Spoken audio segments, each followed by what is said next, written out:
Hi friends, welcome to my channel Aradhya vlogs. ఈరోజు నేను మీకు పాల తాలికలు ఎలా చేయాలో చేసి చూపిస్తాను ఫ్రెండ్స్.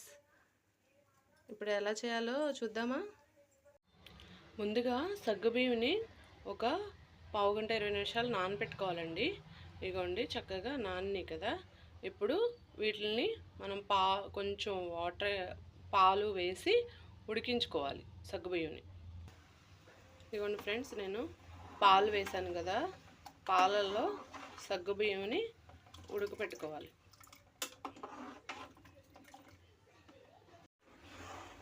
ఫ్రెండ్స్, సగ్గుబియ్యం ఉడుకుతున్నాయి, ఇంకొంచెం ఉడకాలి.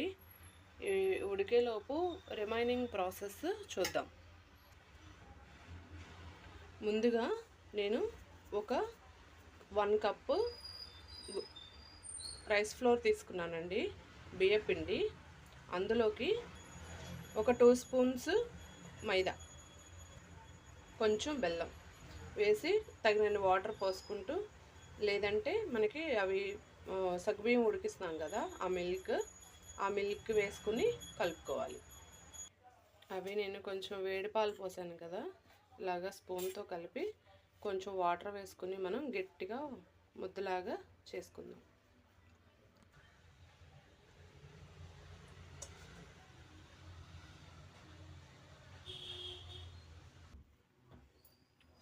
ఇదిగోనండి, ఈ కన్సిస్టెన్సీతో మనం పిండిని కలుపుకోవాలి ఇలాగా.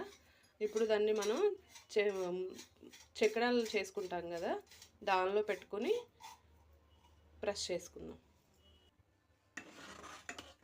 ఇదిగోండి ఫ్రెండ్స్, సగ్గుబియ్యం ఉడికిపోయినాయి.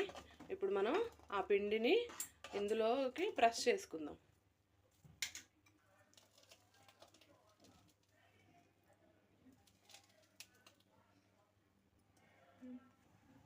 ఇదిగోండి ఫ్రెండ్స్, ఇలా వస్తాయి.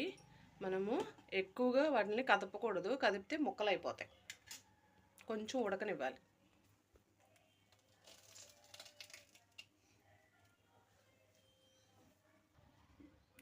ఇదిగోండి ఫ్రెండ్స్, తాలికలు చూసారా, చక్కగా ఉడికినాయి. ఇందులో మనం బెల్లం కరిగించుకొని వేసుకుందాం. ఈలోపు నేను బెల్లం తీసుకున్నానండి, అందులో కొంచెం వాటర్ వేసి కరిగించుకుని అందులో వేసుకుంటాను. ఎందుకంటే బెల్లంలో చాలా డస్ట్ పార్టికల్స్ వస్తున్నాయి కదా, దాన్ని వడగట్టుకోవడం కోసం నేను సపరేట్గా బెల్లాన్ని కరిగించుకుంటున్నాను. ఈలోపు మనం జీడిపప్పు అవి ఫ్రై చేసుకుందాం. నెయ్యి వేసుకున్నాను, జీడిపప్పులు ఫ్రై.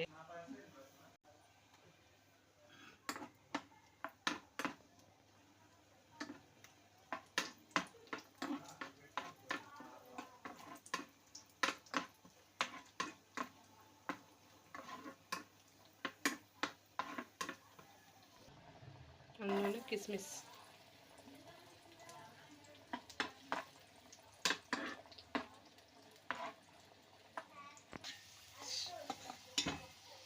ఫ్రెండ్స్ ఇదిగోండి, ఏగినాయి కదా, తీసేద్దాం.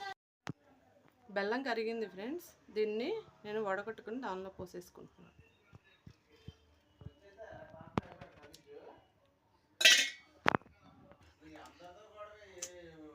ఇలాగా కలిసిపోయింది కదా, మనం జీడిపప్పు కిస్మిస్ ఫ్రై చేసుకున్నాం కదా, అవి కూడా వేసేసుకుని సర్వ్ చేసుకుందాం.